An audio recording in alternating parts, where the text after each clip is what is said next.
ദൈവനാമത്തിന് മഹത്വമുണ്ടാകട്ടെ.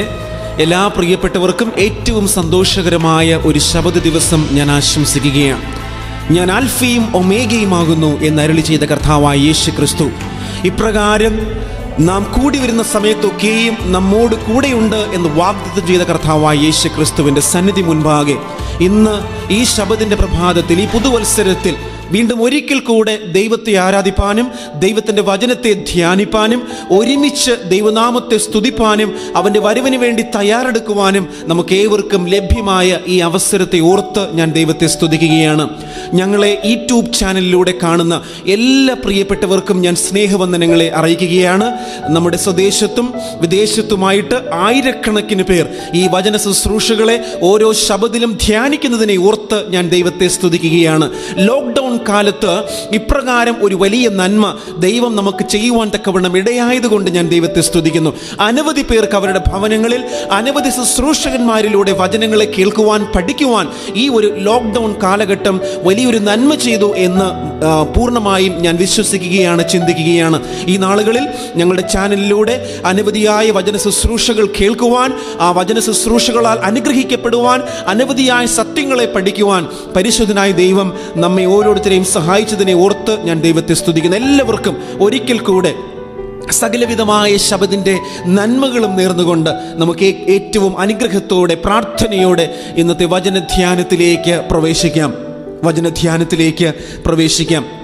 മത്തായിയുടെ സുവിശേഷം 22-ാമത്തെ അധ്യായം. മത്തായിയുടെ സുവിശേഷം 22-ാമത്തെ അധ്യായം അതിൻ്റെ 11-ാമത്തെ വാക്യത്തിൽ ഇപ്രകാരം ഒരു വാക്യം ഞാൻ വായിക്കുന്നു. അതിൻ്റെ 11-12 വാക്യങ്ങൾ. കല്യാണശാല വിരുന്നുകാരെ കൊണ്ട് നിറഞ്ഞു.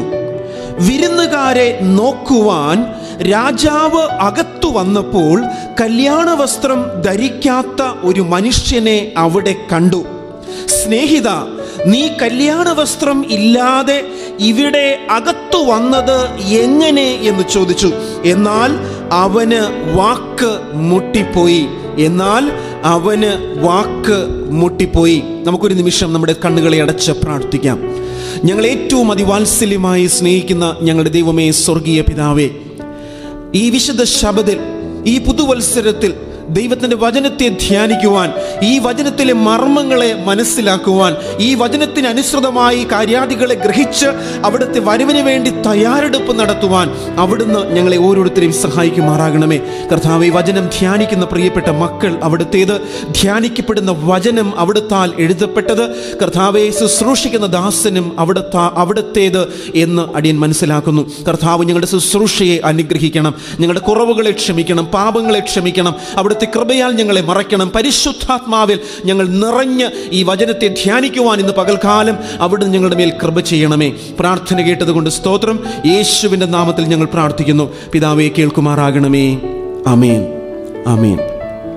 എല്ലാ പ്രിയപ്പെട്ടവർക്കും ഒരിക്കൽ കൂടെ ഈ വചനധ്യാന ശുശ്രൂഷയിലേക്ക് ഞാൻ ഹാർദമായിട്ട് സ്വാഗതം ആശംസിക്കുന്നു.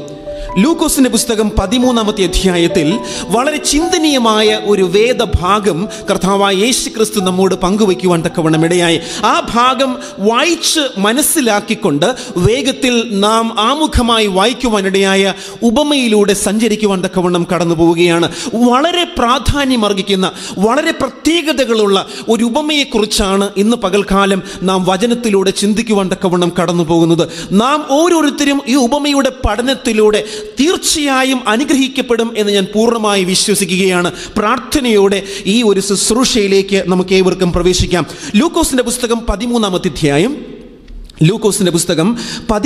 അധ്യായം അതിൻ്റെ 23-ാമത്തെ വാക്യത്തിൽ വളരെ അർത്ഥവത്തായ ഒരു ചോദ്യം ചില ശിഷ്യന്മാർ യേശുവിനോട് ചോദിക്കുവാൻ തക്കവണ്ണം ഇടയായി. എന്തായിരുന്നു വളരെ പ്രധാനപ്പെട്ട അർത്ഥവത്തായ ഒരു ചോദ്യം? അതിന് യേശു ക്രിസ്തുവിൻ്റെ മറുപടി എന്തായിരുന്നു? യേശുവിനോട് ചോദിക്കുകയാണ്, കർത്താവേ, രക്ഷിക്കപ്പെടുന്നവർ ചുരുക്കമോ എന്ന് ചോദിച്ചു. എത്ര പ്രാധാന്യമർഹിക്കുന്ന ഒരു ചോദ്യമാണ് ശിഷ്യന്മാരിൽ ഒരുവൻ ചോദിക്കുവാൻ തക്കവണ്ണം ഇടയായത്. അവിടെ ചോദിക്കപ്പെടുകയാണ്, കർത്താവായ യേശു ക്രിസ്തുവേ, രക്ഷിക്കപ്പെടുന്നവർ ചുരുക്കമാണോ എന്ന് ചോദിച്ചു. യേശു ക്രിസ്തുവിൻ്റെ മറുപടി എന്തായിരുന്നു? വളരെ വ്യക്തമായ ഒരു മറുപടി കർത്താവ് നൽകുകയാണ്. ഇടുക്കവാതിലിലൂടെ. അങ്ങനെ ചോദിച്ചവന് മറുപടിയായി യേശുക്രിസ്തു പറഞ്ഞത്, ഇടുക്കവാതിലിലൂടെ കടപ്പാൻ പോരാടുവിൻ, പലരും കടപ്പാൻ നോക്കും, കഴിയില്ല താനും എന്ന് ഞാൻ നിങ്ങളോട് പറയുന്നു. ഇവിടെ വളരെ പ്രധാനപ്പെട്ട ഒരു സത്യത്തെ കർത്താവായ ദൈവം ആ വ്യക്തിയോട്, കേൾവിക്കാരായവരോട് പറയുവാൻ തക്കവണ്ണം ഇടയായി തീർന്നു. എന്താണ് ആ പ്രധാനപ്പെട്ട തത്വം? ഇടുക്കവാതിലിലൂടെ നിങ്ങൾ പ്രവേശിക്കുവാൻ തക്കവണ്ണം എന്തു ചെയ്യുവൻ? കടപ്പാൻ നിങ്ങൾ എന്തു ചെയ്യുവൻ? ശ്രമിപ്പിൻ എന്നോ ആഗ്രഹിപ്പീൻ എന്നോ എന്നല്ല, മറിച്ച് ഇടുക്കവാതിലിലൂടെ കടപ്പാൻ നിങ്ങൾ പോരാടുവിൻ എന്നാണ് യേശുക്രിസ്തു പറയുവാൻ തക്കവണ്ണം ഇടയായത്. പലരും കടപ്പാൻ നോക്കും, കഴിയില്ല താനും എന്ന് നമ്മെ തിരുവെഴുത്തുകൾ വ്യക്തമായിട്ട് ഓർമ്മിപ്പിക്കുകയാണ്. ഇവിടെ മത്തായിയുടെ പുസ്തകം 7-ാം അധ്യായം നാം പരിശോധിക്കുമ്പോൾ കാണുവാൻ തക്കവണ്ണം സാധിക്കുന്നത്, ഇടുക്കുവാതിലിലൂടെ 13-ാമത്തെ വാക്യം, അകത്ത് കടപ്പിൻ, നാശത്തിലേക്ക് പോകുന്ന വാതിൽ വീതിയുള്ളതും വഴി വിശാലവും, അതിൽ കൂടി കടക്കുന്നവർ അനേകരുമാകുന്നു. ജീവങ്കലേക്ക് പോകുന്ന വാതിൽ ഇടുക്കവും വഴി ഞെരുക്കവുമുള്ളത്, അത് കണ്ടെത്തുന്നവർ ചുരുക്കമത്രേ എന്ന് തിരുവെഴുത്തുകൾ പറയുന്നു. അതായത് നിത്യജീവനെ പ്രാപിക്കുക എന്ന് പറഞ്ഞാൽ ഇറ്റ് ഈസ് എ ബാറ്റിൽ, അതൊരു പോരാട്ടമാണ് എന്ന് കർത്താവായ യേശുക്രിസ്തു നമ്മോട് അടിവരയിട്ട് വ്യക്തമായ ഭാഷയിൽ നമ്മോട് പറയുകയാണ്. പ്രിയപ്പെട്ടവരെ, രക്ഷിക്കപ്പെടുന്നവർ അനേകരോ അതോ ചുരുക്കമോ എന്ന് ചോദിപ്പാൻ തക്കവണ്ണം ഇടയായപ്പോൾ യേശുക്രിസ്തുവിൻ്റെ മറുപടി, ഇടുക്കുവാതിലിലൂടെ അകത്ത് കടപ്പാൻ നിങ്ങൾ പോരാടുവൻ, വളരെ ചുരുക്കം പേർ മാത്രം, ആ പോരാട്ടത്തിൽ ജയിക്കുന്നവർക്ക് മാത്രം നിത്യജീവന്റെ അവകാശം പ്രാപിക്കുവാൻ കഴിയും എന്ന വ്യക്തമായ ഭാഷയിൽ യേശു പറയുവാൻ തക്കവണ്ണം ഇടയായി തീർന്നു. ഒരു പോരാട്ടമാണ് ഞാനും നിങ്ങളും ഈ ലോകത്തിൽ ഇന്ന് നടത്തിക്കൊണ്ടിരിക്കുന്നത്. കയ്യിൽ ആയുധങ്ങളില്ല, എന്നാൽ വ്യക്തമായ ഒരു പോരാട്ടം ഈ ലോകത്തിൽ ഓരോ മനുഷ്യനും നടത്തുന്നു എന്ന വിലയേറിയ സത്യത്തെ ദൈവത്തിൻ്റെ തിരുവെഴുത്തുകൾ നമ്മെ ഓർമ്മിപ്പിക്കുകയാണ്. A battle between Satan and Jesus, a battle between good and evil, a battle between riches and the unriches. അങ്ങനെ ഒരു പോരാട്ടത്തെക്കുറിച്ച് യേശുക്രിസ്തു വ്യക്തമായി നമ്മെ അറിയിക്കുവാൻ തക്കവണ്ണം ഇടയായി തീർന്നു. ഈ പോരാട്ടത്തിൽ ജയിക്കുന്നവർക്ക് ദൈവം തൻ്റെ നിത്യജീവനെ അവകാശമായി കൊടുക്കും. ജയിക്കുന്നവർക്ക് മറഞ്ഞിരിക്കുന്ന മന്ന കൊടുക്കും. ജയിക്കുന്നവരെ ഞാൻ എൻ്റെ പിതാവിൻ്റെ ആലയത്തിൽ തൂണാക്കും. ജയിക്കുന്നവന് ഒരു പുതിയ പേര് നൽകും. ജയിക്കുന്നവനെ എൻ്റെ പിതാവിനോടുകൂടെ അവൻ്റെ സിംഹാസനത്തിൽ ഇരിപ്പാൻ വരം നൽകും. ജയിക്കുന്നവന്, പ്രിയപ്പെട്ടവരെ, ഈ പോരാട്ടത്തിൽ നാം ജയിക്കണം, ജയിക്കുവാൻ വിളിക്കപ്പെട്ടവരാണ് എന്ന വലിയേറിയ സത്യം യേശുക്രിസ്തു നമ്മെ ഓർമ്മിപ്പിക്കുകയാണ്.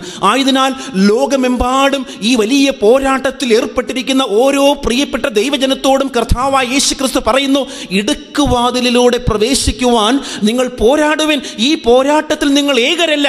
I will never leave you nor forsake you. നിങ്ങൾ ഏകരല്ല, ഞാൻ നിങ്ങളോട് കൂടെയുണ്ട് എന്ന് ദൈവം തൻ്റെ വാഗ്ദത്തമായി നമുക്ക് നൽകിയിരിക്കുകയാണ്. പ്രിയപ്പെട്ടവരെ, നാം ഉപമയിലൂടെ ഇന്ന് പകൽക്കാലം വേഗത്തിൽ സഞ്ചരിക്കുവാൻ തക്കവണ്ണം കടന്നു പോവുകയാണ്.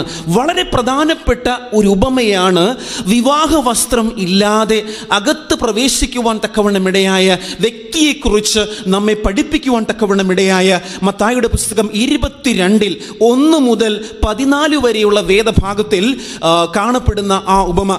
ഈ ഉപമ ഇന്ന് പകൽക്കാലം വളരെ ആഴമായി ഓരോ വാക്കുകളായി, ഓരോ വാക്യങ്ങളായി നാം ചിന്തിക്കുവാൻ, പഠിക്കുവാൻ തക്കവണ്ണം കടന്നു പോവുകയാണ്. ഇവിടെ വ്യക്തമായി നാം ആമുഖമായി വായിച്ച ഭാഗം നമ്മെ ഓർമ്മിപ്പിക്കുന്നത്, കല്യാണ സദ്യക്ക് വിരുന്നുകാരെ കൊണ്ട് ആ വിരുന്നുശാല, കല്യാണശാല നിറഞ്ഞ് കവിയുവാൻ തക്കവണ്ണം ഇടയായപ്പോൾ വിരുന്നുകാരെ നോക്കുവാൻ തക്കവണ്ണം രാജാവ് അകത്ത് പ്രവേശിക്കുന്നു. അവിടെ അകത്ത് കടന്നു വന്ന് രാജാവ് വിരുന്നുകാരെ കൊണ്ട് നിറഞ്ഞ ആ വിരുന്നുശാല പരിശോധിക്കുന്നതായ സമയത്ത് ഒരു കാഴ്ച രാജാവ് കാണുവാൻ തക്കവണ്ണം ഇടയായി. എന്തായിരുന്നു അത്? രാജാവ് അകത്തു വന്നപ്പോൾ കല്യാണ വസ്ത്രം ധരിക്കാത്ത ഒരു മനുഷ്യനെ അവിടെ കണ്ടു. അവനോട്, സ്നേഹിത, നീ കല്യാണ വസ്ത്രം ഇല്ലാതെ ഇവിടെ അകത്തു വന്നത് എങ്ങനെ എന്ന് ചോദിച്ചു. ഇവിടെ ഈ വാക്ക് എന്തിനെയാണ് വാസ്തവത്തിൽ സൂചിപ്പിക്കുന്നത് എന്ന് നാം മനസ്സിലാക്കേണ്ടതായിട്ടുണ്ട്. ഈ ഉപമ ദൈവം അത്ഭുതകരമായ ഒരു ആത്മീയ സത്യത്തെ പഠിപ്പിക്കുവാൻ തക്കവണ്ണം നമുക്ക് വേണ്ടി നൽകിയിരിക്കുകയാണ്. കല്യാണത്തിന് മുൻപായി ഒരു പരിശോധന, ന്യായവിധി നടക്കുന്നു. Listen very carefully. ഇവിടെ കല്യാണ സദ്യയ്ക്ക് വിരുന്നുകാരെ കൊണ്ട് നിറയുവാനിടയായ ആ കല്യാണശാലയിൽ വിരുന്നുകാരെ പരിശോധിക്കുവാനായി രാജാവ് അകത്ത് പ്രവേശിക്കുന്നു. എന്താണ് ആ ഒരു വരവ് നമ്മെ ബോധ്യപ്പെടുത്തുന്നത്? കല്യാണത്തിന് മുൻപ് പരിശോധന, ന്യായവിധി നടക്കുന്നു. കുഞ്ഞാടിൻ്റെ രക്തത്താൽ കഴുകി വെളുപ്പിച്ച കറയും ചുളുക്കവുമില്ലാത്ത സ്വഭാവമാകുന്ന വസ്ത്രം ധരിച്ചിട്ടുണ്ടോ എന്ന് കാണുവാനാണ്, എന്ന് നോക്കുവാനാണ് രാജാവ് അവിടെ പ്രവേശിക്കുന്നത്. അത് നോക്കുവാനാണ് രാജാവ് വിരുന്നുശാലയിൽ പ്രവേശിക്കുന്നത്. സ്വഭാവത്തെ സംബന്ധിച്ച ഈ പരിശോധന ദൈവത്തിൻ്റെ രാജ്യത്തിലേക്ക് പ്രവേശിക്കുവാൻ തക്കവണ്ണം യോഗ്യതയുള്ളവർ ആരാണ് എന്ന് തീരുമാനിക്കുവാൻ തക്കവണ്ണം നൽകപ്പെട്ടിരിക്കുന്നു. പ്രിയപ്പെട്ടവരെ, ഒരു പരിശോധന, വിരുന്നുശാലയിൽ രാജാവ് കടന്നു വന്ന് വിരുന്നുകാരെ പരിശോധിക്കുവാൻ തക്കവണ്ണം ഇടയാക്കിയത് നമ്മെ ബോധ്യപ്പെടുത്തുന്നത് യേശുക്രിസ്തുവിൻ്റെ വരവിന് മുൻപായി തൻ്റെ രാജ്യത്തിൽ യോഗ്യതയുള്ളവരായി കാണുവാൻ തക്കവണ്ണം ഇടയുള്ളവരെ പരിശോധിക്കുക എന്ന വിലയേറിയ ഒരു സത്യത്തെ ഈ ഒരു ഭാഗം നമ്മെ ഓർമ്മിപ്പിക്കുകയാണ്. ഈ ഉപമയിലേക്ക് നാം ആമുഖത്തിലൂടെ അല്ലെങ്കിൽ ആദ്യത്തെ വാക്യം മുതൽ വേഗത്തിൽ കടന്നു പോവുകയാണ്. ഇവിടെ രാജാവ്, പുത്രൻ എന്നൊക്കെയുള്ള പരാമർശം ഒന്നാമത്തെ വാക്യത്തിൽ നമുക്ക് വായിക്കുവാൻ തക്കവണ്ണം സാധിക്കുന്നു. ആരാണ് ഈ രാജാവ്? യേശു പിന്നെയും അവരോട് ഉപമകളായി പ്രസ്താവിച്ചത് എന്തെന്നാൽ, സ്വർഗരാജ്യം തൻ്റെ പുത്രന് വേണ്ടി കല്യാണ സദ്യ കഴിച്ച ഒരു രാജാവിനോട് സദൃശ്യം. ഇവിടെ ഈ രാജാവ് ആരാണ്? പുത്രൻ ആരാണ്? സംശയലേശമില്ലാതെ പിതാവായ ദൈവത്തെയാണ് രാജാവിനോട് ഉപമിക്കുന്നത്. പുത്രൻ കർത്താവായ യേശു ക്രിസ്തുവിനെ ചൂണ്ടിക്കാണിക്കുന്നു, ഉപമിക്കുന്നു എന്ന് നമുക്ക് വ്യക്തമായി മനസ്സിലാക്കുവാൻ തക്കവണ്ണം സാധിക്കും. വളരെ വ്യക്തമായിട്ടുള്ള ഒരു കാര്യമാണ് യേശു ക്രിസ്തു അവരോട് പറയുവാൻ തക്കവണ്ണം ഇടയായത്. രാജാവ് പിതാവായ ദൈവത്തെ സൂചിപ്പിക്കുമ്പോൾ പുത്രൻ യേശു ക്രിസ്തുവിനെ സൂചിപ്പിക്കുന്നു. ഏത് സാഹചര്യത്തിലാണ് അല്ലെങ്കിൽ ആരോടാണ് ഈ ഒരു ഉപമ യേശു ക്രിസ്തു പറയുവാൻ തക്കവണ്ണം ഇടയായത് എന്ന് നാം പരിശോധിക്കുവാൻ ഇടയായാൽ, ഈ ഉപമ പറയുവാൻ തക്കവണ്ണം ഇടയായത് പരീശന്മാരോടും ശാസ്ത്രിമാരോടുമാണ് എന്ന് തിരുവെഴുത്തുകൾ നമ്മെ ഓർമ്മിപ്പിക്കുന്നു. മത്തായിയുടെ പുസ്തകം 21-ാമത്തെ അധ്യായം അതിൻ്റെ 45-ാമത്തെ വാക്യം നാം പരിശോധിച്ചാൽ 21:45 അവർ ഇത് കേട്ടിട്ട് മഹാപുരോഹിതന്മാരും പരീശന്മാരും, പുരോഹിതന്മാരോടും പരീശന്മാരോടുമാണ് വാസ്തവത്തിൽ ഈ ഉപമ യേശു ക്രിസ്തു സംസാരിക്കുന്നത്. എവിടെ വെച്ചാണ്? 23-ാമത്തെ വാക്യം 21-ാം അധ്യായത്തിൽ അത് ദൈവത്തിൻ്റെ ആലയത്തിൽ ഇരിക്കുമ്പോൾ, യെരൂശലേം ദേവാലയത്തിൽ ഇരിക്കുമ്പോഴാണ് ഈ ഒരു ഉപമ യേശു ക്രിസ്തു പ്രസ്താവിക്കുവാൻ തക്കവണ്ണം ഇടയായിത്തീർന്നത്. അങ്ങനെ യെരൂശലേം ദേവാലയത്തിൽ ഇരുന്നു കൊണ്ട് പരീശന്മാരോടും മഹാപുരോഹിതന്മാരോടും ഒക്കെ അവർ കേൾക്കെ ഈ ഉപമ യേശു ക്രിസ്തു അവരോട് പറയുകയാണ്. രാജാവ് പിതാവായ ദൈവത്തെ സൂചിപ്പിക്കുമ്പോൾ പുത്രൻ കർത്താവായ യേശു ക്രിസ്തുവിനെ തന്നെ സൂചിപ്പിക്കുന്നുവെന്ന് നാം ആമുഖമായി മനസ്സിലാക്കി. വേഗത്തിൽ 2-ാമത്തെ വാക്യം എന്താണ് ആ രാജാവ് ചെയ്യുവാനിടയായത്? ഈ രാജാവ് എന്താണ് ചെയ്തത്? തൻ്റെ പുത്രന് വേണ്ടി ഒരു കല്യാണ സദ്യ കഴിച്ചു എന്ന് നമ്മെ ഈ ഉപമ ഓർമ്മിപ്പിക്കുന്നു. എന്താണ് ആ കല്യാണ സദ്യക്ക് ക്ഷണിക്കുവാനിടയായപ്പോൾ ഉണ്ടായ സംഭവ വികാസങ്ങൾ? 3-ാമത്തെ വാക്യം, അവൻ കല്യാണത്തിന് ക്ഷണിച്ചവരെ വിളിക്കേണ്ടതിന് ദാസന്മാരെ പറഞ്ഞയച്ചു, അവർക്കോ വരുവാൻ മനസ്സായില്ല. ഇവിടെ നാം എന്താണ് കാണുന്നത്? കർത്താവായ ദൈവം, പിതാവായ ദൈവം തൻ്റെ പുത്രന് വേണ്ടി ഒരു കല്യാണ സദ്യ കഴിച്ചതിന് ശേഷം ആ കല്യാണത്തിന് ക്ഷണിക്കുവാൻ തക്കവണ്ണം ദാസന്മാരെ പുറത്തേക്ക് പറഞ്ഞയച്ചു. എന്നാൽ ദാസന്മാർ ഓടി നടന്ന് ഈ കല്യാണത്തിന് വേണ്ടി അനേകരെ വിളിക്കുവാനിടയായെങ്കിലും അത് വിളി കേട്ടവർക്കാർക്കും ആ കല്യാണ സദ്യയ്ക്ക് വരുവാൻ തക്കവണ്ണം മനസ്സുണ്ടായില്ല. ഈ ഒരു വാക്യം നാം പരിശോധിക്കുമ്പോൾ ഈ കല്യാണ സദ്യയ്ക്കായി പിതാവായ ദൈവം ദാസന്മാരെ അയച്ച് വിരുന്നുകാരെ കൂട്ടുവാൻ തക്കവണ്ണം നൽകുന്ന ഒന്നാമത്തെ ക്ഷണമായി നമുക്ക് ഈ ഒരു വിളിയെ മനസ്സിലാക്കുവാൻ തക്കവണ്ണം സാധിക്കും. ഈ ഒന്നാമത്തെ ക്ഷണം നൽകുവാൻ തക്കവണ്ണം ഇടയായപ്പോൾ ആ ദാസന്മാരുടെ ക്ഷണത്തെ ജനം കേൾക്കുവാൻ തക്കവണ്ണം ഇടയായില്ല. വചനം പറയുന്നു, അവർക്ക് അവർക്ക് വരുവാൻ തക്കവണ്ണം മനസ്സുണ്ടായില്ല. ഈ വാക്യം എന്തിനെയാണ് വാസ്തവത്തിൽ സൂചിപ്പിക്കുന്നത് എന്ന് നാം വേഗത്തിൽ പരിശോധിക്കുകയാണ്. ഈ ഒന്നാമത്തെ വിളി യേശുക്രിസ്തുവിൻ്റെ രാജ്യം, അല്ലെങ്കിൽ യേശുക്രിസ്തുവിന് വേണ്ടി ഒരു പ്രത്യേക പ്രവൃത്തി പിതാവായി ദൈവം ഈ ഭൂമിയിൽ ചെയ്യുകയാണ്. ആ പ്രവൃത്തിക്കായി യേശുവിനെ ഈ ഭൂമിയിലേക്ക് അയച്ചപ്പോൾ തന്നെയും യേശുക്രിസ്തുവിൻ്റെ രാജ്യത്തിൻ്റെ അവകാശികളായി തീരുവാൻ പരിശുദ്ധനായ ദൈവം അത്ഭുതകരമായ പ്രവൃത്തി തൻ്റെ ദാസന്മാരിലൂടെ ചെയ്യുവാൻ തക്കവണ്ണം ഇടയായിത്തീർന്നു. ഈ ഒന്നാമത്തെ വിളി ഈ ലോകത്തിന് പിതാവായി ദൈവം നൽകുവാൻ തക്കവണ്ണം തെരഞ്ഞെടുത്ത ദാസന്മാർ ആരായിരുന്നുവെന്ന് തിരുവെഴുത്തുകൾ നമ്മെ വ്യക്തമായി പഠിപ്പിക്കുകയും ബോധ്യപ്പെടുത്തുകയും ചെയ്യുന്നുണ്ട്. മത്തായിയുടെ പുസ്തകം 3-ാം അധ്യായം 1-2 വാക്യങ്ങൾ നാം പരിശോധിച്ചാൽ യോഹന്നാൻ സ്നാപകനെ കുറിച്ച് ദൈവത്തിന് തിരുവെഴുത്തുകൾ ഈ ഭാഗത്തിൽ വ്യക്തമായി നമ്മോട് പറയുന്നു. എന്താണ് ആ വാക്യം പറയുന്നത്? ആ കാലത്ത് യോഹന്നാൻ സ്നാപകൻ വന്ന് യഹൂദ്യ മരുഭൂമിയിൽ പ്രസംഗിച്ചു. എന്താണ് പ്രസംഗത്തിന്റെ വിഷയം? സ്വർഗരാജ്യം സമീപിച്ചിരിക്കയാൽ മാനസാന്തരപ്പെടുവൻ എന്ന് പറഞ്ഞു. അപ്പോൾ ദാസന്മാർ, ആദ്യം ഐക്യപ്പെട്ട ദാസന്മാരിൽ പ്രധാനിയായിരുന്നു യോഹന്നാൻ സ്നാപകൻ എന്ന് തിരുവെഴുത്തുകൾ പറയുന്നു. അദ്ദേഹത്തിന്റെ സന്ദേശം എന്തായിരുന്നു? സ്വർഗരാജ്യം സമീപിച്ചിരിക്കുന്നു, മാനസാന്തരപ്പെടുവൻ. അതായിരുന്നു അദ്ദേഹത്തിന്റെ സന്ദേശം. എന്നാൽ അദ്ദേഹത്തിൽ മാത്രം ഉൾക്കൊള്ളുന്ന ഒരു വിളിയായിരുന്നുവോ ഈ ഒന്നാമത്തെ വിളി? അല്ല, മറിച്ച് മത്തായിയുടെ പുസ്തകം 10-ാം അധ്യായം 6-7 വാക്യങ്ങളിൽ കർത്താവായ യേശുക്രിസ്തു 12 പേരെ തെരഞ്ഞെടുത്തിട്ട് അവരോട് ഒരാഹ്വാനം നൽകുവാൻ തക്കവണ്ണം ഇടയായിത്തീർന്നു. ഈ 12 പേരെയും യേശു അയക്കുമ്പോൾ അവരോട് ആജ്ഞാപിച്ചത് എന്തെന്നാൽ, നിങ്ങൾ പോകുമ്പോൾ സ്വർഗരാജ്യം സമീപിച്ചിരിക്കുന്നു എന്ന് ഘോഷിപ്പീൻ.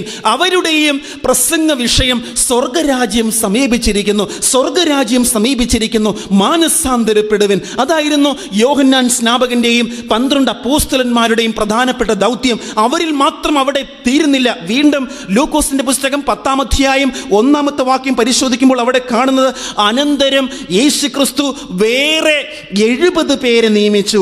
താൻ ചെല്ലുവാനുള്ള ഓരോ പട്ടണത്തിലേക്കും സ്ഥലത്തിലേക്കും അവരെ തനിക്ക് മുൻപായി ഈരണ്ടായി പറഞ്ഞയക്കുവാൻ തക്കവണ്ണം ഇടയായിത്തീർന്നു. അപ്പോൾ ഈ പ്രിയപ്പെട്ടവരൊക്കെ യോഹന്നാൻ സ്നാപകൻ, 12 അപ്പോസ്തലന്മാർ, ശേഷം 70 പേർ, അങ്ങനെ അനേക ദാസന്മാരെ ഒന്നാമത്തെ ക്ഷണവുമായി, ഒന്നാമത്തെ ആ ഒരു ക്ഷണവുമായി തൻ്റെ ജനത്തിൻ്റെ അടുക്കിലേക്ക് പറഞ്ഞയക്കുവാൻ തക്കവണ്ണം ഇടയായിത്തീർന്നു. ഉപമ പറയുന്നു, അവൻ അനവധി ദാസന്മാരെ പറഞ്ഞയച്ചു, എന്നാൽ ആർക്കും വരുവാൻ മനസ്സുണ്ടായില്ല, ആർക്കും വരുവാൻ തക്കവണ്ണം മനസ്സുണ്ടായില്ല എന്ന് നമ്മെ തിരുവെഴുത്തുകൾ വ്യക്തമായി ഓർമ്മിപ്പിക്കുന്നു. പ്രിയപ്പെട്ടവരെ, അങ്ങനെ ഒന്നാമത്തെ വിളി അയക്കുവാൻ തക്കവണ്ണം ഇടയായപ്പോൾ വരുവാൻ കൂട്ടാക്കാത്ത യഹൂദന്മാരുടെ മുൻപാകെ, യഹൂദ ജനത്തിന് മുൻപാകെ വീണ്ടും രണ്ടാമതൊരു വിളി കൂടെ പരിശുദ്ധനായ ദൈവം നൽകുവാൻ തക്കവണ്ണം ഇടയായിത്തീരുന്നു. നമുക്ക് വായിക്കാം 4-ാമത്തെ വാക്യം.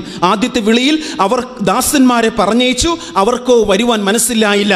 പിന്നെയും 4-ാമത്തെ വാക്യം പറയുന്നു, പിന്നെയും അവൻ മറ്റ് ദാസന്മാരെ അയച്ചു, എൻ്റെ മുത്താഴം ഒരുക്കി തീർത്തു, എൻ്റെ കാളകളെയും തടിപ്പിച്ച മൃഗങ്ങളെയും അറുത്തു, എല്ലാം ഒരുങ്ങിയിരിക്കുന്നു, കല്യാണത്തിന് വരുവൻ എന്ന് ക്ഷണിച്ചവരോട് പറയിച്ചു. അവർ അത് കൂട്ടാക്കാതെ ഒരുത്തൻ തൻ്റെ നിലത്തിലേക്കും മറ്റൊരുത്തൻ തൻ്റെ വ്യാപാരത്തിനും പൊയ്ക്കളഞ്ഞു. ശേഷമുള്ളവർ അവൻ്റെ ദാസന്മാരെ പിടിച്ച് അപമാനിച്ച് കൊന്നുകളഞ്ഞു. ഈ രണ്ടാമത്തെ വിളിയും ആ വിളിയോടനുബന്ധിച്ചുള്ളതായ സംഭവങ്ങളും ഉപമയിൽ യേശുക്രിസ്തു പറയുകയാണ്. ഇവിടെ നാം മനസ്സിലാക്കേണ്ട ഒരു പ്രധാനപ്പെട്ട കാര്യം, യേശു പറഞ്ഞ കാര്യാദികളൊക്കെ യാതൊരു വിധമായ അർത്ഥശങ്കയ്ക്കും ഇടയില്ലാതെ മഹാപുരോഹിതന്മാർക്കും ശാസ്ത്രിമാർക്കും പരീശന്മാർക്കും മനസ്സിലായി എന്നത് വളരെ പ്രത്യേകതയുള്ള ഒരു വലിയ സത്യമാണ് നാം മനസ്സിലാക്കേണ്ടിയിരിക്കുന്നു. ഇവിടെ രണ്ടാമത്തെ വിളി അവൻ വീണ്ടും ദാസന്മാരെ അയച്ചു. ആ അയക്കുന്ന സമയത്ത് ഒരു പ്രത്യേക ദൂതും കൂടെ അവർക്ക് നൽകുവാൻ തക്കവണ്ണം ഇടയായി. ആദ്യത്തെ ദൂതിൽ സ്വർഗരാജ്യം സമീപിച്ചിരിക്കുന്നു, മാനസാന്തരപ്പെടുവൻ എന്ന് ദൂതന്മാർ പറയുവാൻ തക്കവണ്ണം ഇടയായപ്പോൾ രണ്ടാമത്തെ ദാസന്മാരുടെ സന്ദേശത്തിന് ഒരു ചെറിയ മാറ്റമുണ്ടായിരുന്നു. എന്തായിരുന്നു ആ മാറ്റം? അവർ ഇപ്രകാരം പറയുവാൻ തുടങ്ങി. എന്തായിരുന്നു അവർ പറഞ്ഞത്? മുത്താഴം ഒരുക്കി തീർന്നു, എൻ്റെ കാളകളെയും തടിപ്പിച്ച മൃഗങ്ങളെയും അറുത്തു. എല്ലാം ഒരുങ്ങിയിരിക്കുന്നു, കല്യാണത്തിന് വരുവൻ എന്ന് ക്ഷണിച്ചവരോട് പറയിച്ചു. ഇവിടെ എന്താണ് ഈ മുത്താഴം ഒരുങ്ങിയിരിക്കുന്നു, കാളകളെയും തടിപ്പിച്ച മൃഗങ്ങളെയും അറുക്കുവാൻ തക്കവണ്ണം ഇടയായി എന്ന് ഇവിടെ പറയുവാൻ തക്കവണ്ണം ഇടയായതിലൂടെ എന്താണ് ഈ വാക്യം നമ്മെ ബോധ്യപ്പെടുത്തുന്നത്? യേശുക്രിസ്തുവിന്റെ ക്രൂശിന് മുൻപ് ഒന്നാമത്തെ ദാസന്മാർ ക്ഷണിക്കപ്പെടുവാൻ തക്കവണ്ണം പറഞ്ഞയക്കുമ്പോൾ ആ വിളികൾ യഹൂദ രാജ്യം നിരസിക്കുന്നു. അവർ ഒരുപോലെ അവരുടെ ദാസന്മാരെ, യോഹന്നാൻ സ്നാപകനെ അവർ നിരസിക്കുന്നു.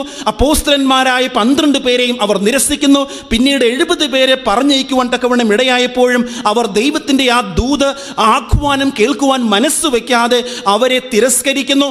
ആയതിനാൽ ദൈവം തൻ്റെ പ്രവൃത്തി പുത്രനായ യേശുക്രിസ്തുവിലൂടെ പൂർത്തീകരിക്കുവാൻ ക്രൂശിൽ ഇടയായി തീർന്നു. അവിടെ യേശുക്രിസ്തുവിന്റെ ക്രൂശിൽ ഒരു ദൗത്യം പിതാവായ ദൈവം പൂർത്തീകരിച്ചിരിക്കുന്നു.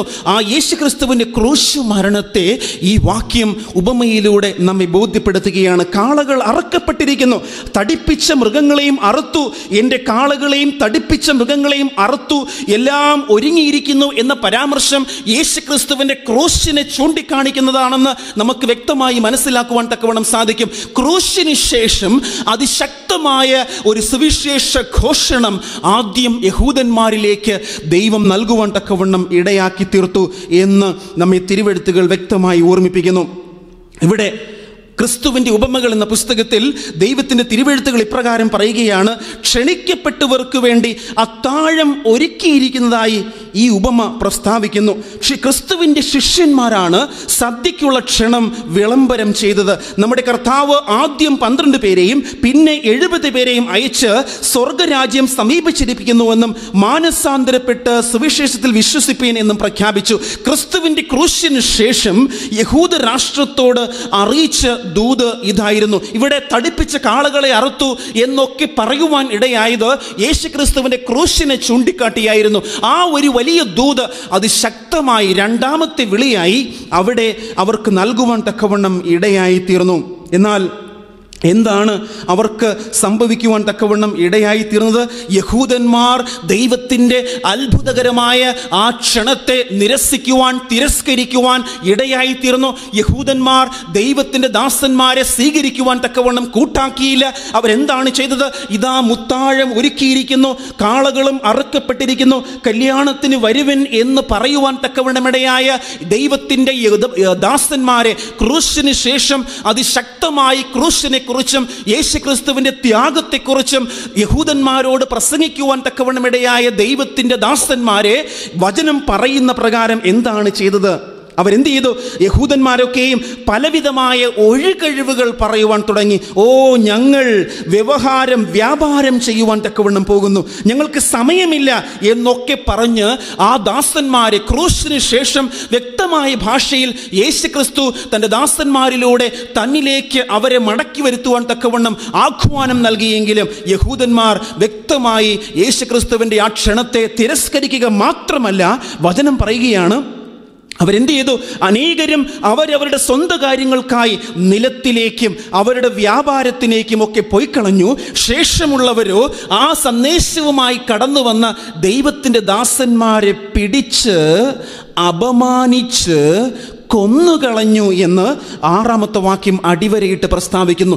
ഈ വാക്യം എന്തിനെ സൂചിപ്പിക്കുന്നു? യേശുക്രിസ്തുവിന്റെ ക്രൂശിന് ശേഷം യേശുക്രിസ്തുവിനെ കുറിച്ചും തൻ്റെ സുവിശേഷ ദൗത്യത്തെക്കുറിച്ചും ലോകത്തോട് യഹൂദന്മാരോട് പ്രസ്താവിക്കുവാൻ തക്കവണ്ണമിടയായ ഓരോ അപ്പോസ്തലന്മാരെയും ഓരോ ക്രൈസ്തവ ദാസന്മാരെയും യഹൂദന്മാർ പീഡിപ്പിക്കുവാൻ, കൊല്ലുവാൻ തക്കവണ്ണമിടയായി തീർന്നു. സ്തേഫാനോസിനെ കൊല്ലുവാനിടയായി, യാക്കോബിനെ കൊല്ലുവാൻ തക്കവണ്ണമിടയായി. അപ്പോസ്തലന്മാരിൽ യോഹന്നാൻ ഒഴികെ എല്ലാവരും അപ്രകാരമുള്ള പീഡനങ്ങളാൽ കൊല്ലപ്പെട്ടു. പൗലോസ് ആകുന്നതിന് മുൻപ് ശൗലായിരുന്നവൻ അനവധി ക്രിസ്ത്യാനികളെ അനവധി സ്ഥലങ്ങളിൽ ചെന്ന് പീഡിപ്പിച്ച് കൊല്ലുവാൻ തക്കവണ്ണമിടയായി. അവർക്കോ മനസ്സുണ്ടായില്ല. അവർ സ്വന്തം വ്യാപാരങ്ങൾക്കും സ്വന്തം ആവശ്യങ്ങൾക്കുമായി പോകുവാൻ ഇടയായതു മാത്രമല്ല, ആ സുവിശേഷം പറയുന്ന ദാസന്മാരെ പിടിച്ച് അവരെ അപമാനിച്ച് അവരെ കൊന്നുകളഞ്ഞു എന്ന് യേശു പറഞ്ഞത് എന്ത് ഈ ലോകത്തിൽ സംഭവിക്കും എന്ന് മുൻകൂട്ടി മുൻകൂട്ടി അറിയുന്ന സർവജ്ഞാനിയായ ദൈവത്തിൻ്റെ അത്ഭുതകരമായ വെളിപ്പെടുത്തലായി ഈ ഉപമ നമുക്ക് മനസ്സിലാക്കുവാൻ തക്കവണ്ണം സാധിക്കുന്നു.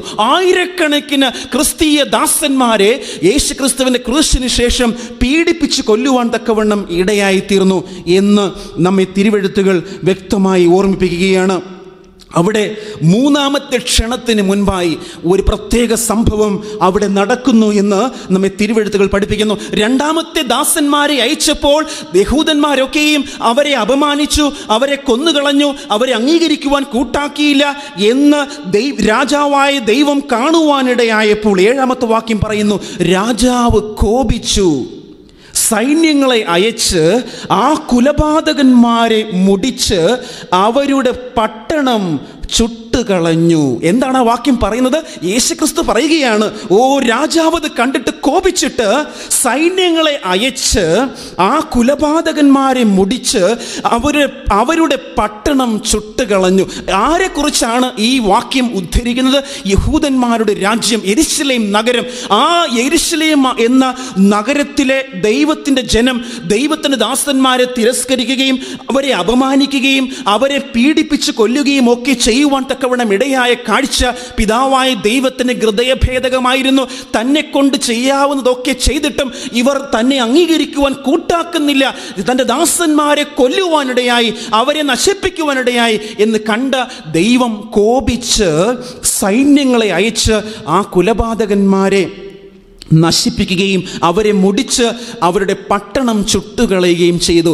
ഈ വാക്യം നമ്മെ ഓർമ്മിപ്പിക്കുന്നത് AD 70 ദൈവം റോമൻ സൈന്യത്തെ വിളിച്ചു വരുത്തി യെരുശലേം നഗരത്തെ നാമാവിശേഷമാക്കിയതും യെരുശലേം നഗരത്തെ ചുട്ടുകരിച്ചതും ഈ വാക്യം വ്യക്തമായി നമ്മെ ഓർമ്മിപ്പിക്കുകയാണ്. ഈ നാശമൊക്കെ യേശുക്രിസ്തു മുൻകൂട്ടി കാണുകയാണ് എന്ന് ഈ വാക്യങ്ങളെ പഠിക്കുമ്പോൾ നമുക്ക് മനസ്സിലാക്കുവാൻ തക്കവണ്ണം സാധിക്കും. കുലപാതകന്മാരായ ഈ രാജ്യത്തെ, ഈ രാഷ്ട്രത്തെ, ഈ തലമുറയെ പിതാവായ ദൈവം കോപിച്ചിട്ട് സൈന്യങ്ങളെ വിളിച്ചു വരുത്തി റോമൻ സൈന്യം ദൈവത്തിൻ്റെ നിയോഗം അവരുടെ മേൽ നടപ്പിൽ വരുത്തുവാൻ തക്കവണ്ണം യെരുശലേമിൽ AD 70 കടന്നു വരികയും യെരുശലേം നഗരത്തെ നാമാവിശേഷമാക്കി ആലയത്തെ ഇടിച്ചു നിരത്തി അവിടെ ഒന്നും കല്ലിന്മേൽ കല്ല് ശേഷിക്കാത്ത ഒരു കാലം AD 70 അവർക്ക് വരുവാൻ ഉണ്ടായതിനെക്കുറിച്ച് ഈ വാക്യം നമ്മെ വ്യക്തമായി ഓർമ്മിപ്പിക്കുകയാണ്.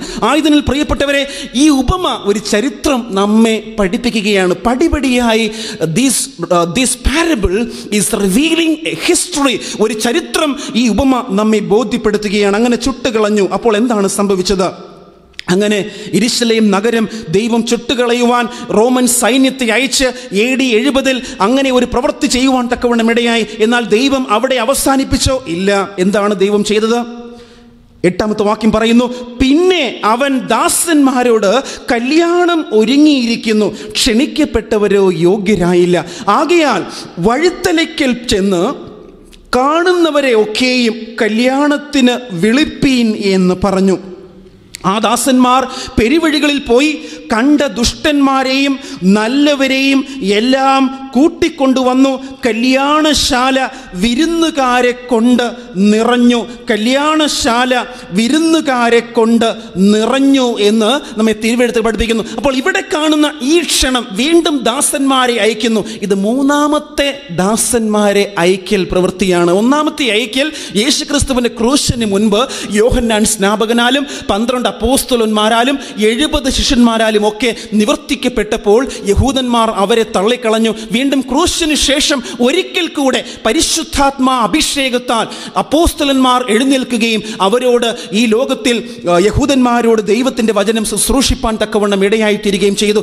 അവരോടൊപ്പം ആയിരക്കണക്കിന് ക്രൈസ്തവരും ചേർന്നുകൊണ്ട് ആ ദാസ്യ വേല ചെയ്യുവാൻ ഇടയായിട്ടും യഹൂദന്മാർ അത് അംഗീകരിക്കുവാൻ കൂട്ടാക്കാതെ അവരെ അപമാനിച്ച് പീഡിപ്പിച്ച് കൊന്നുകളയുവാൻ തക്കവണ്ണം ഇടയായി. ആയതിനാൽ ദൈവം AD 70 റോമൻ സൈന്യത്തെ അയച്ച് യഹൂദന്മാരുടെ മേൽ ഒരു ന്യായവിധിയെ നടപ്പിലാക്കുവാൻ തക്കവണ്ണം ഇടയായി. എന്നാൽ ദൈവം അവിടെ കാര്യാദികളെ അവസാനിപ്പിച്ചില്ല. 3-ാമത് വീണ്ടും ഒരിക്കൽ കൂടെ, ക്ഷണിക്കപ്പെട്ടവരോ അവർക്ക് വരുവാൻ മനസ്സില്ല. ആയതിനാൽ നിങ്ങൾ പോയി എന്താണ് ചെയ്യേണ്ടത്? നിങ്ങൾ പോയി കണ്ട ദുഷ്ടന്മാരെയും പെരുവഴികളിൽ പോയി കണ്ട ദുഷ്ടന്മാരെയും നല്ലവരെയും എല്ലാം കൂട്ടിക്കൊണ്ടുവന്ന് ഈ കല്യാണശാലയിൽ നിറയ്ക്കുക. അങ്ങനെ ഈ മൂന്നാമത്തെ വിളി, it is the call for the Gentiles.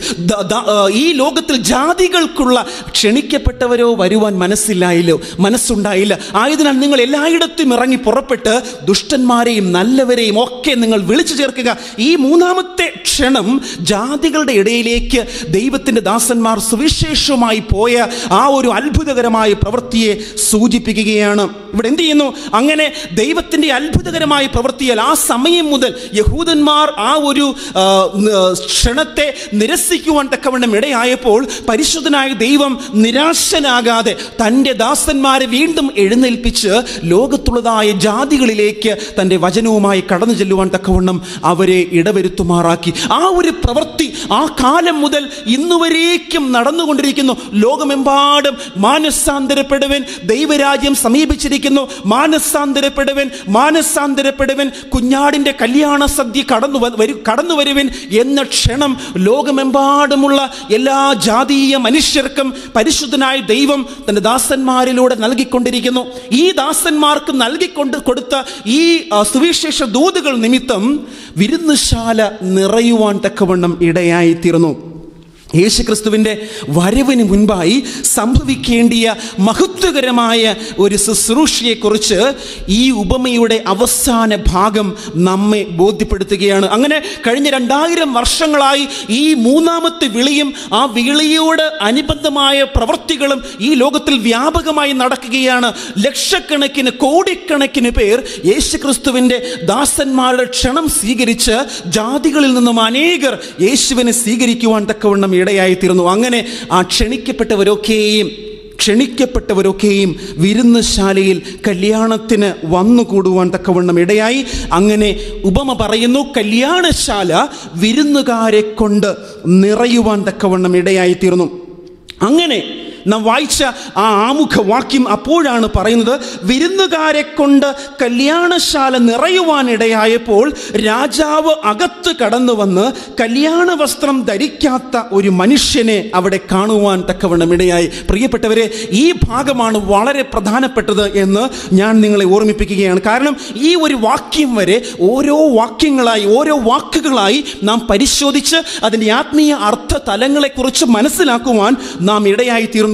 ആയതിനാൽ ഈ വാക്യം വളരെ പ്രധാനപ്പെട്ട ഒരു ആത്മീയ സത്യത്തെ ഇന്ന് പകൽക്കാലം നമ്മെ ബോധ്യപ്പെടുത്തുകയാണ്. ഞാൻ ആദ്യമേ വായിക്കുവാൻ തക്കവണ്ണം ഇടയായി, സദ്യയിൽ രാജാവ് അതിഥികളെ പരിശോധിക്കുന്നത് ഒരു ന്യായവിധിയെ സൂചിപ്പിക്കുകയാണ്. സുവിശേഷ സത്യയിലെ വിരുന്നുകാർ ദൈവത്തെ സേവിക്കുന്നവരും ജീവപുസ്തകത്തിൽ പേർ എഴുതപ്പെട്ടിരിക്കുന്നുവെന്ന് അഭിമാനിക്കുന്നവരും ആണ്. എന്നാൽ ക്രിസ്ത്യാനികൾ എന്ന് പറയപ്പെടുന്ന എല്ലാവരും യഥാർത്ഥ ശിഷ്യന്മാർ അല്ല. ആ കല്യാണ സദ്യക്ക് കൂടി വന്ന എല്ലാവരെയും പരിശോധിക്കുവാൻ, ഇവർ വാസ്തവമായും എൻ്റെ ശിഷ്യന്മാരാണോ എന്ന് പരിശോധിക്കുവാൻ രാജാവ് അകത്ത് പ്രവേശിക്കുവാൻ തക്കവണ്ണം ഇടയായിത്തീർന്നു. അപ്പോൾ എന്താണ് അവിടെ സംഭവിച്ചത് എന്ന് നാം വേഗത്തിൽ മനസ്സിലാക്കുകയാണ്, പരിശോധിക്കുകയാണ്.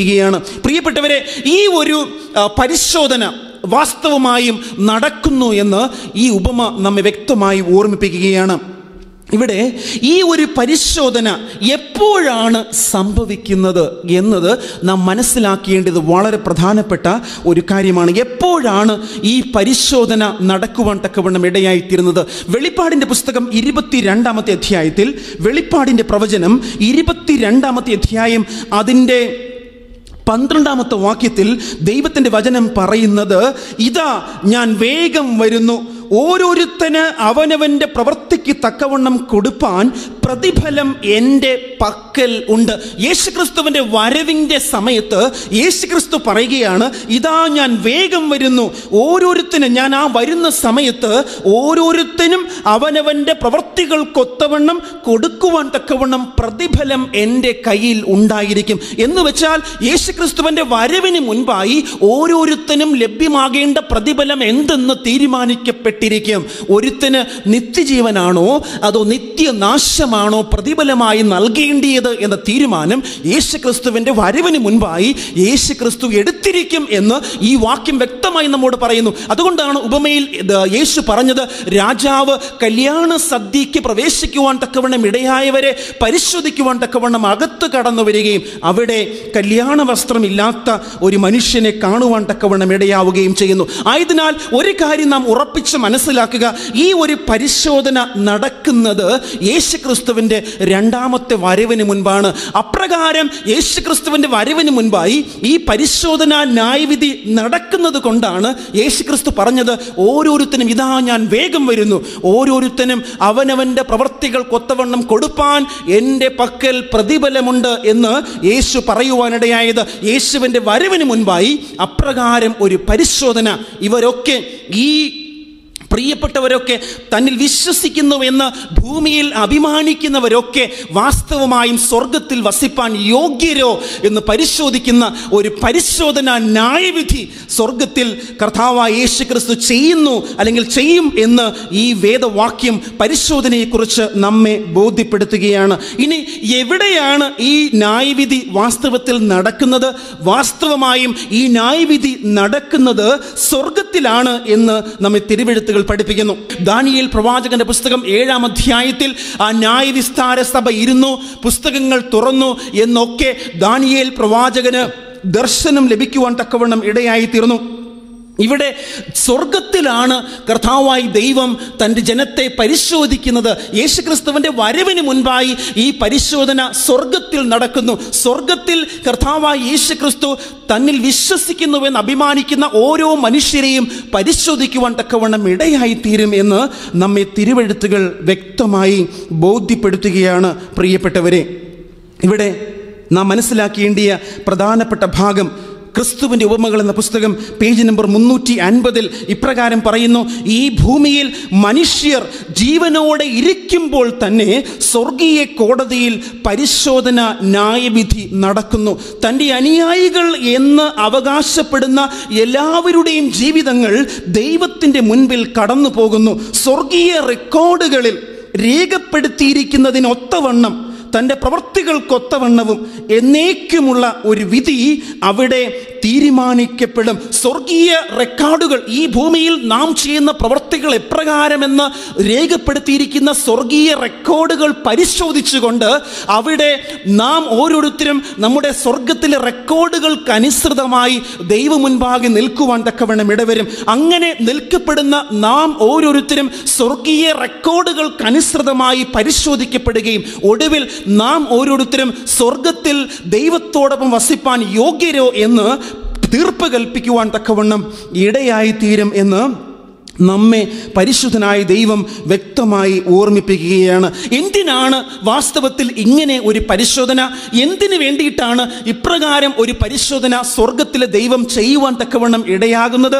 ചെയ്യേണ്ടിയത് വളരെ വളരെ അത്യാവശ്യമാണ് പ്രിയപ്പെട്ടവരെ. ധാരാളം വാക്യങ്ങൾ നമുക്ക് വായിക്കുവാൻ തക്കവണ്ണം ഇടയായിത്തീരും. എങ്കിലും സമയം പോരാത്തത് കൊണ്ട് ഞാൻ വേഗത്തിൽ ആ വാക്യങ്ങൾ വേഗത്തിൽ പറഞ്ഞ് നിങ്ങളുമായി പോകുവാൻ തക്കവണ്ണം ആഗ്രഹിക്കുകയാണ്.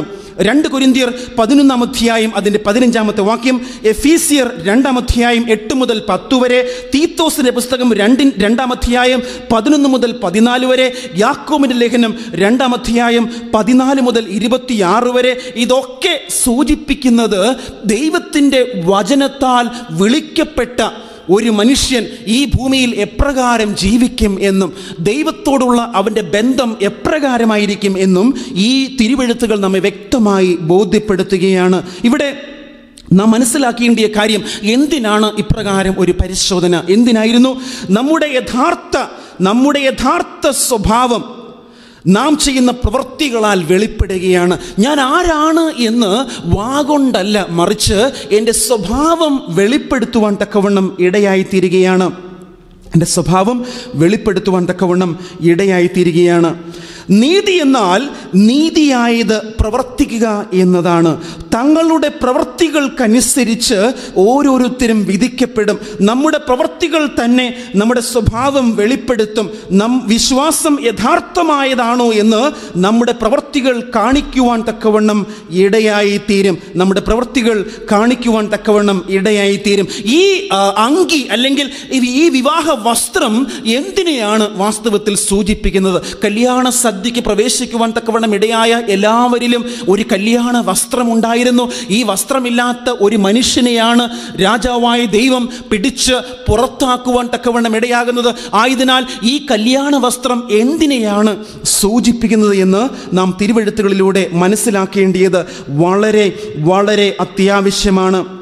ദൈവത്തിൻ്റെ തിരുവെഴുത്തുകൾ പറയുന്നുണ്ട്, പ്രിയപ്പെട്ടവരെ, വെളിപ്പാടിൻ്റെ പ്രവചനം 7-ാം അധ്യായം 14-ാമത്തെ വാക്യം, 19-ാമത്തെ അധ്യായം 8-ാമത്തെ വാക്യം, ഇവിടെയൊക്കെ കർത്താവായ യേശുക്രിസ്തുവിൻ്റെ രക്തത്താൽ തങ്ങളുടെ അങ്കി കഴുകി വെളുപ്പിച്ചവർ ഭാഗ്യവാന്മാർ. യേശുക്രിസ്തുവിൻ്റെ നീതിയാകുന്ന വസ്ത്രം, ആ സ്വഭാവമാകുന്ന മഹിമ, അതാണ് വിശുദ്ധന്മാർക്ക് ധരിക്കുവാൻ തക്കവണ്ണം നൽകിയിരിക്കുന്നത് എന്ന് നമ്മെ തിരുവെഴുത്തുകൾ അടിവരയിട്ട് ഓർമ്മിപ്പിക്കുകയും ബോധ്യപ്പെടുത്തുകയും ചെയ്യുകയാണ്.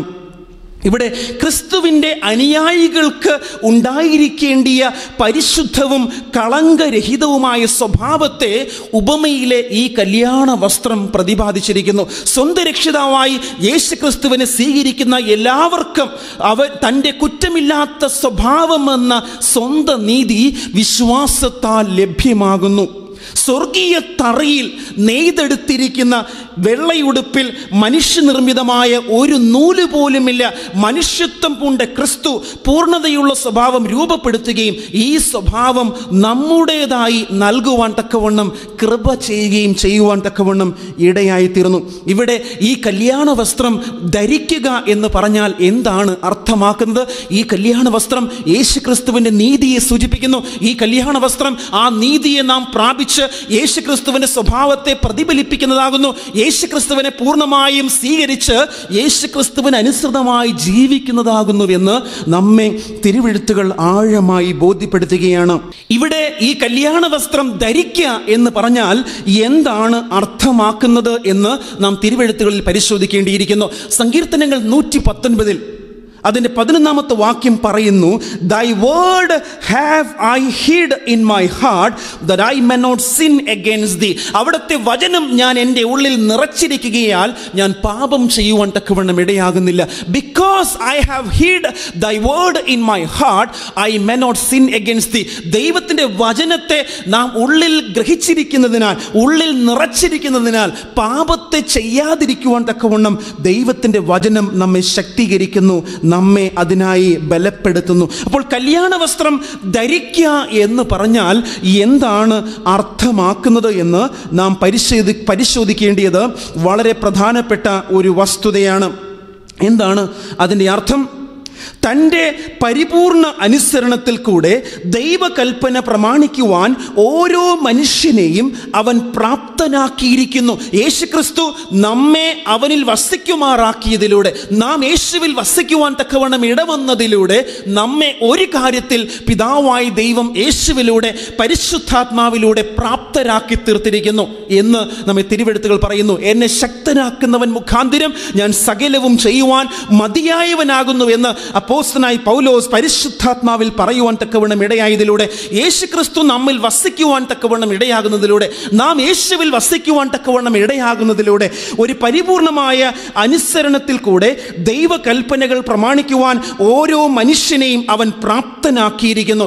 നാം സ്വയമായി ചെയ്യുന്ന ഒരു പ്രവൃത്തിയല്ല, മറിച്ച് പൂർണ്ണമായും ദൈവത്തിൽ നമ്മെ ഏൽപ്പിക്കുന്ന, പൂർണ്ണമായും ദൈവത്തിൽ ഏൽപ്പിക്കുന്ന ഒരു ദൈവമകന്, ഒരു ദൈവമകൾക്ക് പൂർണ്ണമായും യേശുക്രിസ്തുവിനെ പോലെ ഈ ലോകത്തിൽ ദൈവത്തിൻ്റെ കൽപ്പനകളെ അനുസരിച്ച് ജീവിക്കുവാൻ തക്കവണ്ണം ഇടയായിത്തീരുന്നു. അതെങ്ങനെയാണ് സാധ്യമാകുക? നാം നമ്മെ ക്രിസ്തുവിന് സമർപ്പിക്കുമ്പോൾ ഹൃദയം അവൻ്റെ ഹൃദയത്തിൽ ദൈവത്തോട് യോജിക്കുകയും ആഗ്രഹം അവൻ്റെ ആഗ്രഹത്തിൽ മുങ്ങുകയും മനസ്സ് അവൻ്റെ മനസ്സിനോട് ഏകീഭവിക്കുകയും ചിന്തകൾ അവൻ്റെ ഇഷ്ടത്തിന് അനുരൂപമാകുകയും നാം അവൻ്റെ ജീവിതം ജീവിക്കുകയും ചെയ്യും. അവൻ്റെ നീതിയിൻ വസ്ത്രം ധരിക്കുക എന്ന് പറഞ്ഞാൽ ഇതാണ് അർത്ഥമാക്കുന്നത് എന്ന് ക്രിസ്തുവിൻ്റെ ഉപമകൾ എന്ന പുസ്തകം പേജ് നമ്പർ 312 വ്യക്തമായി നമ്മെ ഓർമ്മിപ്പിക്കുന്നു. നാം ക്രിസ്തുവിന് നമ്മെ പൂർണ്ണമായും സമർപ്പിക്കുമ്പോൾ യേശു ക്രിസ്തുവിൻ്റെ ഇഷ്ടം എന്താണോ അതായിത്തീരും നമ്മുടെ ഓരോരുത്തരുടെയും ഇഷ്ടം. യേശുവിൻ്റെ ആഗ്രഹം എന്താണോ അതായിത്തീരും നമ്മുടെ ഓരോരുത്തരുടെയും ആഗ്രഹം. ആദമും യേശു ക്രിസ്തുവും ഒരുപോലെ ചിന്തിച്ച പ്രകാരം ആദം മൃഗങ്ങൾക്ക് പേരിടുവാൻ തക്കവണ്ണം ഇടയായപ്പോൾ ഏത് പേരാണോ യേശു ക്രിസ്തുവിൻ്റെ ഉള്ളിൽ ഉണ്ടായിരുന്നത് അതേ പേരുകൾ തന്നെ ആദം തൻ്റെ മുമ്പിലൂടെ കടന്നുപോയ മൃഗങ്ങൾക്ക് ഇടുവാൻ ഇടയായ പ്രകാരം യേശുവിനോട് നാം ഒന്നായി തീരുവാൻ തക്കവണ്ണം ഇടയായാൽ എന്ത് യേശു ചിന്തിക്കുമോ, എന്ത് യേശു ആഗ്രഹിക്കുമോ അതേ ചിന്തകൾ ചിന്തിപ്പാൻ, അതേ കാര്യാദികൾ ആഗ്രഹിക്കുവാൻ, ഒന്നായി തീരുവാൻ തക്കവണ്ണം ഓരോ മനുഷ്യർക്കും ഇടയായി തീരും. നാം ഇന്നും യേശുവിനോടും ദൈവത്തോടും മത്സരിക്കുന്നത് നാം യേശുവുമായി ഒന്നായി തീരാത്തത് കൊണ്ടാണ്. നമ്മുടെ ആഗ്രഹങ്ങൾ ദൈവത്തിനെതിരായത് എന്തുകൊണ്ടാണ്? നാം ഇന്നും പൂർണ്ണമായി ദൈവത്തിന് സമർപ്പിക്കുവാൻ മനസ്സില്ലാത്തവരായി തീർന്നത് കൊണ്ടാണ്. നാം പൂർണ്ണമായി ദൈവത്തിന് സമർപ്പിക്കുവാൻ മനസ്സുള്ളവരായി തീർന്നാൽ യേശുക്രിസ്തുവിന്റെ സ്വഭാവത്തിന്റെ സകല നന്മകളും അനുഗ്രഹങ്ങളും പ്രാപിച്ച് യേശുവിനെ പോലെ ചിന്തിപ്പാൻ, യേശുവിനെ പോലെ ആഗ്രഹിപ്പാൻ, യേശുവിനെ പോലെ തീരുമാനിക്കുവാൻ, യേശുവിനെ പോലെ ജീവിക്കുവാൻ തക്കവണ്ണം ഇടയായിത്തീരും. അങ്ങനെ ജീവിക്കുന്നവർ യേശുക്രിസ്തുവിന്റെ വസ്ത്രം ധരിക്കുവാൻ തക്കവണ്ണം ഇടയായിത്തീർന്നവരായിരിക്കും. ആയതിനാൽ ഒരു കാര്യം ഈ ഉപമ വ്യക്തമായി നമ്മെ ഓർമ്മിപ്പിക്കുന്നു. ദൈവത്തിന്റെ ആ കല്യാണ വസ്ത്രം ഇല്ലാതെ തൻ്റെ അധികാരത്താലോ സ്വാധീനത്താലോ പദവിയാലോ മേന്മയാലോ കുടുംബ മഹിമയാലോ പാരമ്പര്യത്താലോ ആരും സ്വർഗരാജ്യം അവകാശമാക്കുകയില്ല. കല്യാണ വസ്ത്രമില്ലാതെ ആർക്കും അവിടെ പ്രവേശനമില്ല എന്നത് നമ്മെ ഓർമ്മിപ്പിക്കുന്നത് അവിടെ ഈ ലോകത്തുള്ള പ്രകാരം സ്വാധീനം ഉപയോഗിച്ച് അനേകരും പലയിടങ്ങളിൽ നൂഴ്ന്ന് കയറുന്നത് പോലെ സ്വർഗത്തിൽ ആർക്കും നൂഴ്ന്ന് കിടക്കുവാൻ തക്കവണ്ണം കഴിയുകയില്ല. ആയതിനാൽ ദൈവം വളരെ വ്യക്തമായി വളരെ കർക്കശമായി പരിശോധിക്കുകയാണ്. സ്വർഗത്തിൽ പ്രവേശിപ്പാൻ യോഗ്യൻ ആർ എന്ന് പരിശോധന ന്യായവിധിയുടെ ശുശ്രൂഷയിലൂടെ കർത്താവായ ദൈവം പരിശോധിക്കുവാൻ തക്കവണ്ണം ഇടയായി തീർന്നിരിക്കുന്നു. പ്രിയപ്പെട്ടവരെ, ആയതിനാൽ കല്യാണ വസ്ത്രം കൂടാതെ അവിടെ പ്രവേശിക്കുവാൻ തക്കവണ്ണം ഇടയായി എന്ന് ഉപമ ചൂണ്ടിക്കാണിക്കുന്നത് ആരെയാണ്? അതാരെയാണ്? ഇന്ന് ലോകത്തിൽ കാണുന്ന അനേക മനുഷ്യരെ അത് സൂചിപ്പിക്കുകയാണ്. എന്താണ് ആ കല്യാണ വസ്ത്രം ധരിക്കാത്ത മനുഷ്യൻ്റെ സൂചന നമ്മെ ഓർമ്മിപ്പിക്കുന്നതും ബോധ്യപ്പെടുത്തുന്നതും? കല്യാണ വസ്ത്രം കൂടാതെ അവിടെ പ്രവേശിക്കുവാനിടയായി മനുഷ്യൻ അവിശ്വാസികളെ അല്ല സൂചിപ്പിക്കുന്നത്. അവിശ്വാസികൾക്ക് ദൈവരാജ്യത്തിൽ അവകാശം ഉണ്ടാവുകയില്ല. വിശ്വസിച്ചവരാണ് ആ സദ്യക്ക് കൂടി വരുവാൻ ഇടയായത്. അവിടെ കല്യാണ വസ്ത്രമില്ലാതെ കടന്നു വന്ന മനുഷ്യൻ ആരെയാണ് സൂചിപ്പിക്കുന്നത്? എനിക്ക് സ്വർഗത്തിൽ പ്രവേശിപ്പാൻ എല്ലാ യോഗ്യതയുമുണ്ട്, എനിക്ക് ഇന്ന സ്ഥാനത്തിരിപ്പാൻ എല്ലാ അവകാശവുമുണ്ട് എന്ന് സ്വയം നനയ്ക്കുന്നവരെ അപ്രകാരം ആ ഉപമയിലെ ആ മനുഷ്യനെ സൂചിപ്പിക്കുകയാണ്. പ്രിയപ്പെട്ടവരെ, ഒരിക്കലും അവരവരുടെ അധികാരത്താലോ സ്വാധീനത്താലോ ബലത്താലോ പദവിയാലോ പണത്താലോ ദൈവരാജ്യം ആർക്കും അവകാശമാക്കുവാൻ കഴിയുകയില്ല എന്നും സ്വർഗത്തിൽ ആർക്കും നൂഴ്ന്ന് പ്രവേശിക്കുവാൻ കഴിയത്തില്ല എന്നും ഈ ഒരു വചനം നമ്മെ വ്യക്തമായി ഓർമ്മിപ്പിക്കുകയാണ്. വളരെ വ്യക്തമായി നമ്മെ ഓർമ്മിപ്പിക്കുകയാണ്.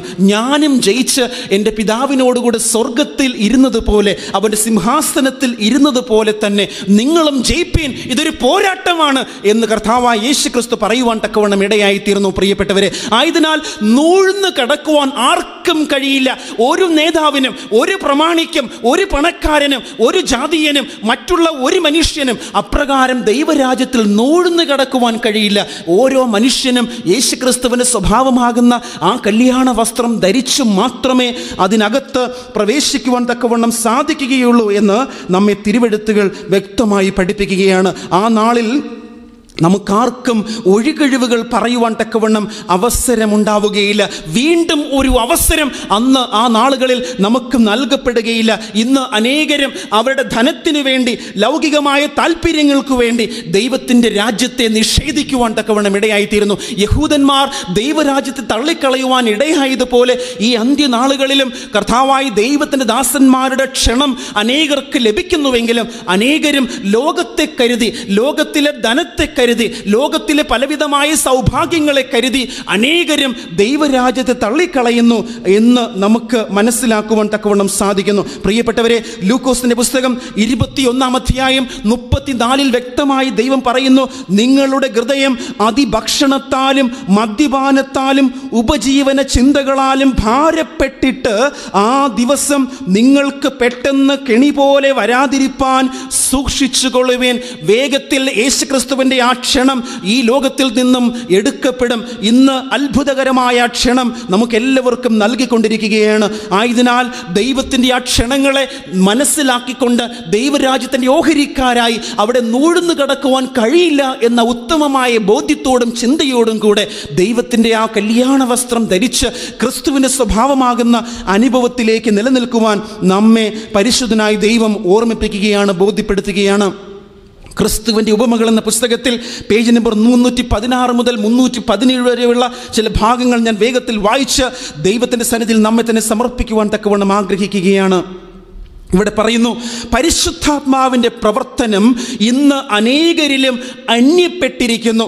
അവർ വചനം അനുഷ്ഠിക്കുന്നവർ അല്ല, ക്രിസ്തുവിനോട് ഏകീഭവിച്ചവരായും ലോകവുമായി ഏകീഭവിച്ചവരെയും തമ്മിൽ വേർതിരിക്കുന്ന സ്വർഗീയ തത്വങ്ങൾ അനേകരിൽ തിരിച്ചറിയുന്നതിന് ഇന്ന് അസാധ്യമായി തീർന്നിരിക്കുന്നു. ക്രിസ്ത്യാനികൾ എന്ന് പറയപ്പെടുന്നവർ വ്യത്യസ്തരും പ്രത്യേക ജനവുമായി കാണപ്പെടുന്നില്ല.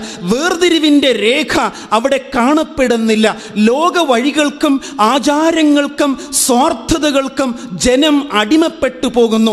കൽപ്പനകൾ അനുസരിച്ച് ലോകം സഭയിലേക്ക് കടന്നു വരേണ്ടതിന് പകരം സഭ കൽപ്പനകൾ ലംഘിച്ചുകൊണ്ട് ലോകത്തിലേക്ക് പോകുന്നു.